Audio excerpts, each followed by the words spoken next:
It seems that for a long time they didn't want folks to know there was going to be a divorce. So before folks, they tried to be just as usual. But Nurse Sarah said she knew there was going to be one long ago. The first I ever heard of it was Nurse telling Nora, the girl we had in the kitchen then, and the minute I got a chance, I asked Nurse what it was, a divorce.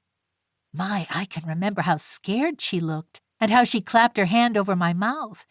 She wouldn't tell me, not a word, and that's the first time I ever saw her give that quick little look over each shoulder. She's done it lots of times since. As I said, she wouldn't tell me, so I had to ask someone else. I wasn't going to let it go by and not find out, not when Nurse Sarah looked so scared, and when it was something my father and mother were going to have someday. I didn't like to ask Mother. Some way, I had a feeling from the way Nurse Sarah looked, that it was something Mother wasn't going to like, and I thought if maybe she didn't know yet she was going to have it, that certainly I didn't want to be the one to tell her, so I didn't ask Mother what a divorce was. I didn't even think of asking Father, of course. I never ask Father questions. Nurse says I did ask him once why he didn't love me like other papas loved their little girls, but I was very little then, and I don't remember it at all. But Nurse said Father didn't like it very well, and maybe I did remember that part without really knowing it. Anyhow, I never think of asking Father questions. I asked the doctor first. I thought maybe 'twas some kind of a disease, and if he knew it was coming, he could give them some sort of a medicine to keep it away, like being vaccinated so as not to have smallpox, you know. And I told him so.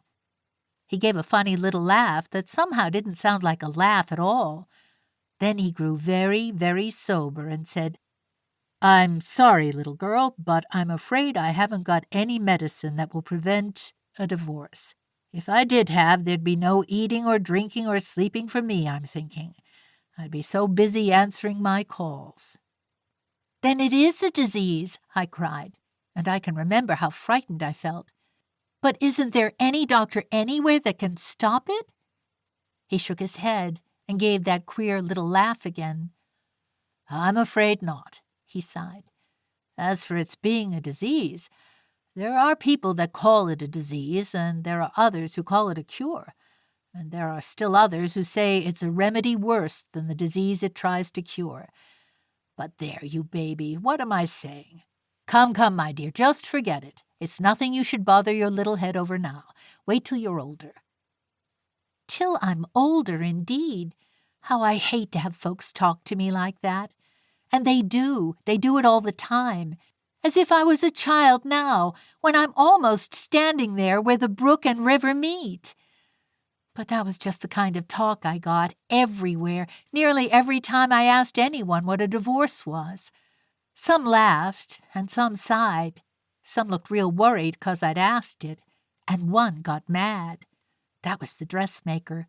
I found out afterward that she'd had a divorce already, so probably she thought I asked the question on purpose to plague her.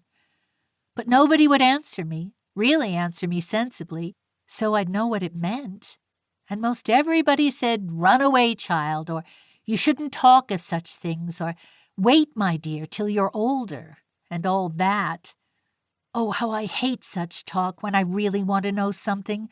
How do they expect us to get our education if they won't answer our questions? Of course, I know now what divorce is, I mean, and it's all settled. They granted us some kind of a decree or degree, and we're going to Boston next Monday.